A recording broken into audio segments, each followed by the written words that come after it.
بسم الله الرحمن الرحيم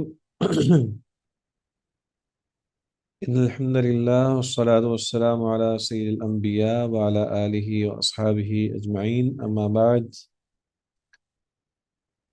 امید ہے آپ خیریت سے ہوں گے انشاءاللہ العزیز. اللہ تبارک و تعالی ہم سب کو دین حنیف کو پڑھنے سمجھنے اس پر عمل کرنے کی توفیق عطا فرمائے. گزشتہ ہمارا جو ہماری کلاس جو گزری ہے اس میں یہود مدینہ کے حوالے سے ہم نے چند چیزیں بیان کی ہیں. اس میں بنیادی چیز یہی تھی کہ وہ مسلمانوں کے ساتھ ان کا جو طریقہ کار تھا وہ معاندانہ اور ان کی روش جو ہے وہ مخالفانہ تھی، اور ان کا مقصد جو ہے وہ مسلمانوں کو ہر انداز سے نقصان پہنچانا تھا. تو اللہ تبارک و تعالی نے ان کے حوالے سے یہ ارشاد فرمایا ہوا ہے کہ کلما اعوذ باللہ من الشیطان الرجیم کلما اوقدوا نارا للحرب اطفأها اللہ ویسعون فی الارض فسادا واللہ لا يحب المفسدین،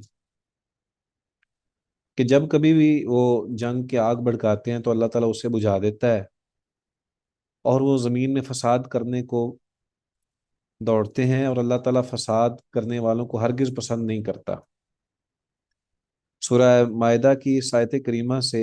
یہ بات بالکل واضح ہو رہی ہے کہ اللہ تبارک و تعالیٰ نے بھی اس چیز کو بڑے واشگاف الفاظ میں بیان کیا ہے کہ وَيَسْعُونَ فِي الْأَرْضِ فَسَادًا، کہ یہ جو یہود ہیں یہ زمین میں فساد کرنے کو دوڑتے ہیں. تو یہ دور نبوی سے ہی لے کر آج بھی اسی طرح کا ہی ان کا انداز ہے اور طریقہ کار ہے. ان کی سرشت میں یہی چیز ہے کہ دیگر اقوام کو غلام بنایا جائے اور خود میدان میں آنے کی بجائے دیگر مختلف مذاہب کو، قوموں کو اور قبیلوں کو، ملکوں کو ایک دوسرے کے ساتھ لڑایا جڑایا جائے، بھڑایا جائے. اور یہی وجہ ہے کہ دنیا بھی اس وقت جو بھی صورتحال ہے وہ انتہائی زیادہ تکلیف دہ ہے. تو نبی اکرم صلی اللہ علیہ وآلہ وسلم نے ان کے حوالے سے جو طریقہ کار اختیار کیا وہ یہی تھا کہ جب انہوں نے میثاق مدینہ کو توڑنے کی کوشش کی اور انہوں نے بدعہدیاں کی، تو نبی اکرم صلی اللہ علیہ وآلہ وسلم نے ان کو کچھ کو جلاوطن کر دیا گیا اور کچھ کو پھر بعد میں قتل کر دیا گیا، اور ان کے جو بچے تھے اور عورتیں تھیں ان کو غلام بنا کر بعد میں بیچ دیا گیا. تو مقصد یہی ہے. اسی طرح ایک اور قوم تھی وہاں پہ جسے ہم منافقین کہتے ہیں، جو مسلمانوں کے خلاف صف آرا تھی اور بظاہر اسلام کو ظاہر کرنا مقصود ہوتا تھا، لیکن وہ